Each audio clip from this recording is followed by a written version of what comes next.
Olá, estamos aqui novamente. Meu nome é Joyce, eu sou professora de língua portuguesa da Secretaria Municipal de Educação de Barretos, certo?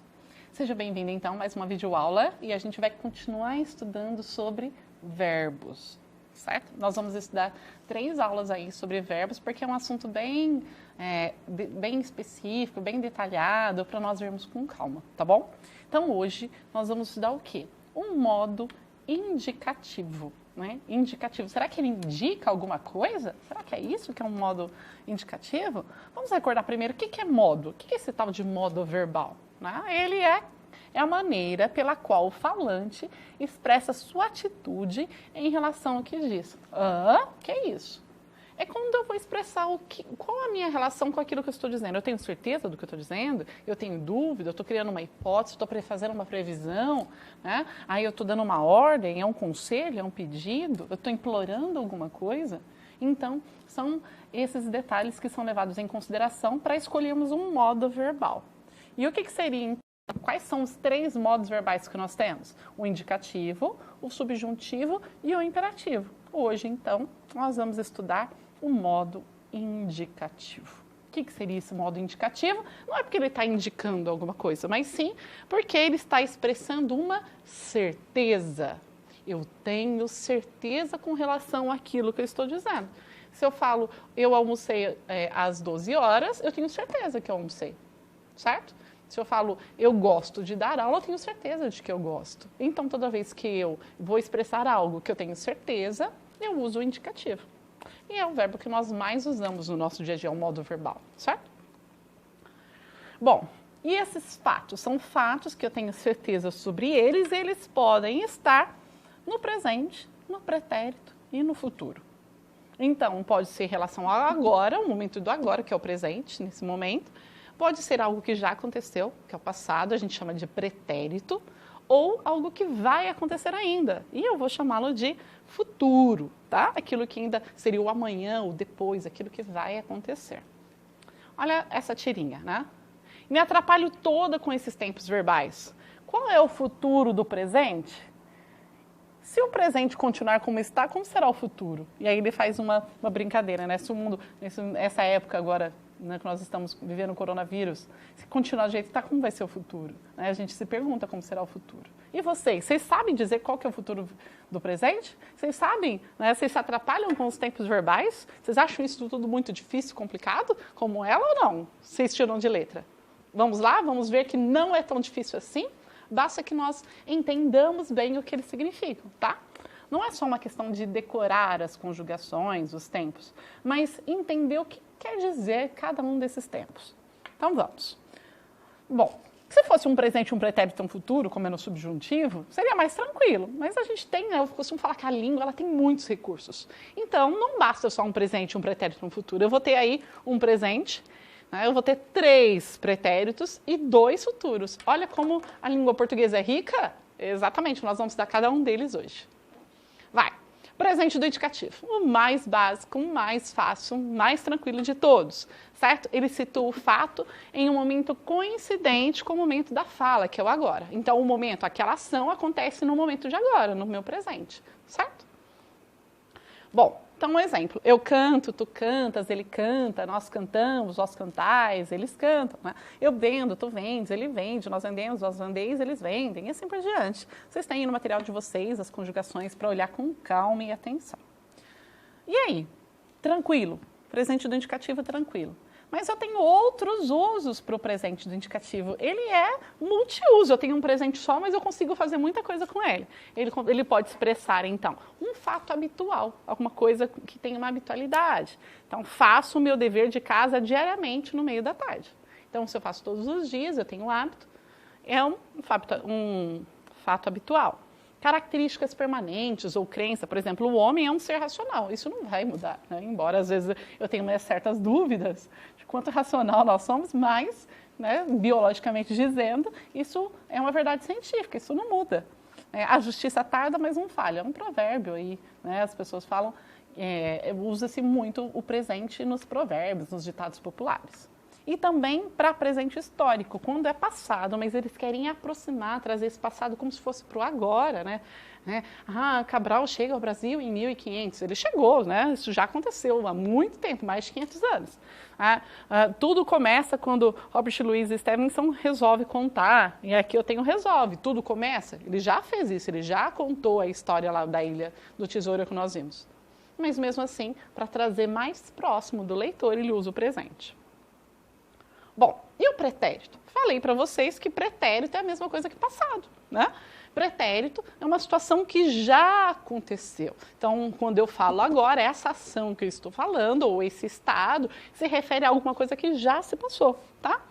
Por isso que ele é o passado. E aí eu tenho 3 pretéritos. O pretérito perfeito, o imperfeito e o mais que perfeito. Será? Mas se um é perfeito, quer dizer que os outros têm defeito, é isso? Um é perfeitinho, tá bonitinho lá, todo perfeito, o outro é imperfeito, então, ou seja, tem problema ele. E o mais que perfeito é perfeitíssimo. Não é bem isso que quer dizer. Esse perfeito vem de perfectivo. O que é o perfectivo?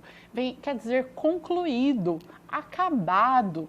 Então, o pretérito perfeito, ele vai expressar uma ação concluída e acabada, certo? Uma ação que aconteceu no passado e que ela terminou no passado. Exemplo, eu cantei, tu cantaste, ele cantou, nós cantamos, vós cantastes, eles cantaram. Aqui tem as outras conjugações, vocês podem depois ver isso com tranquilidade. Mas é para vocês notarem, eu cantei. Quantas vezes eu cantei? Uma vez. Eu cantei na sala de aula. Quantas vezes eu cantei? Uma. Eu estou cantando ainda? Não, já acabou. Certo? Então, ele apresenta um fato como concluído, situando em um momento anterior ao da fala, ou seja, no passado. Ele aconteceu uma vez, esse fato. Olha lá. Passei logo o ferrolho e ficamos um momento parados e ofegantes. A minha mãe pegou, então ela pegou uma vez, ela ficou uma vez, ela passou o ferrolho uma vez. Então, são ações que aconteceram uma vez e que já foram concluídas no passado. O que seria, então, o pretérito imperfeito? Se eu falei, eu cantei na sala de aula uma vez, pretérito perfeito. Mas se eu cantava na sala de aula, quantas vezes você cantou? Várias. Era algo que acontecia com frequência. Talvez você até cante ainda. Portanto, é algo que tem uma habitualidade, algo que se repete, que aconteceu várias vezes, uma ação inacabada. Por isso, imperfeito. Perfeito concluído, imperfeito não concluído. É exatamente isso. E como é que eles vão terminar? O pretérito imperfeito, a primeira conjugação vai terminar em vá. Vai ter esse vá, né? Eu cantava, tu cantavas, ele cantava, nós cantávamos. Já a segunda e a terceira, ela vai ter o ia. Eu partia, tu partias, ele partia. Então, é fácil identificar o pretérito imperfeito por isso. E como nós já falamos, ele indica um fato situado no passado, mas apresentado como não concluído, não acabado, ou um fato que se repete. Olha aqui, ó. De fato, parecia-nos impossível permanecer mais tempo na casa. O carvão que caía sobre a grelha da cozinha ou o tic-tac do relógio nos davam medo. Quando eu tenho parecia e o davam medo, parecia-nos, ainda parece. É um fato não concluído. Aquilo nos dava medo, eu ainda sinto medo quando eu penso. Então, é um fato não concluído. Agora, quando eu falo que o carvão que caía sobre a grelha, ele não caiu uma vez só, ele ficou caindo repetidamente. Então, ele expressa uma repetição, certo? Então, o imperfeito ou repetição ou algo inacabado no passado, que aquilo ainda acontece no presente. E o mais que perfeito, né? O que seria esse mais que perfeito? Gente, o mais que perfeito, às vezes vai ler, o aluno olha assim, vai ler o texto, né? Quantas vezes a gente vai ler o texto e o aluno não sabe ler? Cantará? Não tem acento, é cantara mesmo. Eu cantara, tu cantaras, ele cantara, nós cantáramos, vós cantareis, eles cantaram. É assim mesmo. Aí ele fala, nossa, que estranho, professora. Por quê? Porque na linguagem hoje em dia ele está meio morto, né? No nosso dia a dia nós não empregamos o mais que perfeito assim, nós nos trocamos pelo mais que perfeito composto. Em vez de falar eu vendera, eu falo eu tinha vendido. Em vez de falar eu partira, eu tinha partido, eu havia partido. Nós usamos o mais que perfeito, sim, nós só não usamos dessa forma. nós usamos na forma composta. A gente usa dois verbos no lugar dele, tá? Eu tinha brincado, eu tinha estudado, eu tinha partido. E é assim que nós falamos. Bom, o pretérito mais que perfeito, o que ele é? Ele apresenta um fato concluído anterior a outro já situado no passado. Olha, vamos pensar, ó, papai já tinha chegado quando a noite caiu, certo? Então, quando eu falo papai já tinha chegado, eu tenho tinha chegado e a noite cair. O que aconteceu primeiro? A noite caiu primeiro ou o papai chegou primeiro? É a ação de cair ou de chegar que aconteceu primeiro? Então, primeiro anoiteceu, a noite caiu e depois... Não, papai já tinha chegado. Então, primeiro ele chegou e depois anoiteceu. E o que é esse pretérito, então, mais que perfeito? Eu tenho duas ações do passado. Eu tenho uma que aconteceu primeiro e depois eu tenho a outra. Aquilo que aconteceu, se eu falasse assim, ó, papai chegou quando a noite caiu, parece que as duas coisas aconteceram ao mesmo tempo. Se eu colocar os dois no pretérito perfeito, como o caiu e o chegou, parece que os dois são simultâneos, mas não. O pai chegou antes de escurecer, antes da noite chegar. Então, para mostrar que ele é anterior ao cair, eu tenho dois verbos no passado, o chegar e o cair. Mas para mostrar que ele chegou antes, ele é mais longe, mais distante que o pretérito perfeito, por isso que é mais que perfeito. Mais longe que o perfeito. Ele é passado em relação a um outro verbo no passado. É uma ação que aconteceu antes de outra que também está no passado. Olha o de cima, subimos correndo, pretérito perfeito. E aí, onde ele dormira tanto tempo, onde ele tinha dormido tanto tempo. Então, ele tinha dormido lá antes de nós subirmos. Para mostrar que ele dormiu muitas vezes, no caso, né, lá na história da Ilha do Tesouro, que o capitão ele dormiu muito tempo, então ele já tinha dormido quando ele foi até o quarto. Então, primeiro ele dormiu, depois eles subiram. E aí, para mostrar que o dormiu foi antes do subir, ele põe o dormir, ou tinha dormido, no mais que perfeito. Viram como a gente usa sim o mais que perfeito? Nós só não usamos dessa forma, que é mais comum na literatura e textos mais antigos. Bom, encerramos aqui os pretéritos. Perfeito, imperfeito e mais que perfeito. Vamos para o futuro? Eu tenho, então, dois futuros. Futuro do presente e futuro do pretérito. O futuro do presente é aquele tranquilíssimo. É o futuro, né? Eu cantarei, tu cantarás, é o que tem o re, ra, re ali. Né? E que eu vou ter o aotil eles. Cantarão, venderão, partirão. Né? Ele tem que ser oxítona. A última sílaba é mais forte. Eu não posso falar cantaram ali, é cantarão, tá? Então, esse é o futuro. Que futuro é esse? É futuro. Olha, o próprio nome já fala, olha como é simples. Futuro do presente. Uma ação que vai acontecer no futuro em relação ao tempo presente, em relação ao agora. Indica um fato certo ou provável que é posterior ao momento de fala. Então, se eu falo viajarei amanhã, é futuro, viajarei. Certo? Posso trocar aqui, por exemplo, eu nunca esquecerei o conforto que senti. Esquecerei no futuro. Né? Ou no dia a dia, nós também estamos usando muito a locução no lugar desse futuro do presente. Então, em vez de mostrarei, vou mostrar. Eu vou mostrar, vou pegar o que me deve, em vez de pegarei.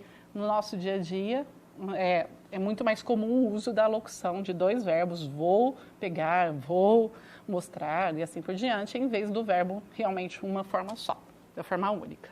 E o que seria o futuro do pretérito? O último aqui, do indicativo.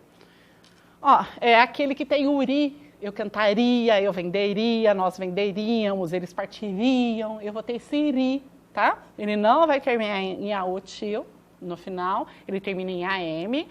E ele é futuro do pretérito, ele é futuro em relação ao passado. Como assim? Né? Ele indica um fato incerto, posterior a um ato de fala no passado. Vamos ver um exemplo? Ó. Ela não iria, declarou, perder o dinheiro que pertencia a seu filho órfão de pai. Então, ela declarou, eu tenho um ato no passado. Ela não iria perder, ela não perderia. É no futuro em relação ao declarou. Então, ele é futuro em relação ao declarou, que é passado. Por isso que é futuro do pretérito. Quer ver um outro exemplo?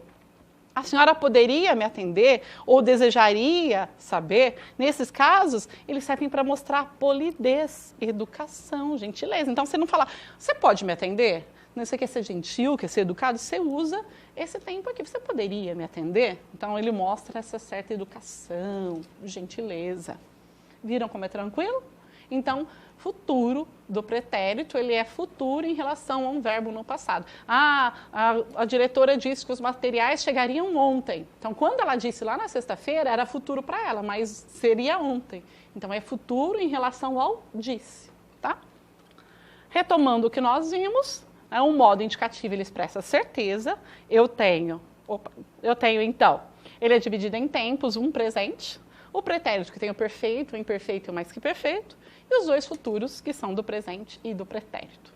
Não é difícil, deem uma estudada, leiam a apostila com calma e vejam que é importante vocês saberem essas conjugações. E a gente se vê então numa próxima aula para a gente falar sobre o subjuntivo. Até mais!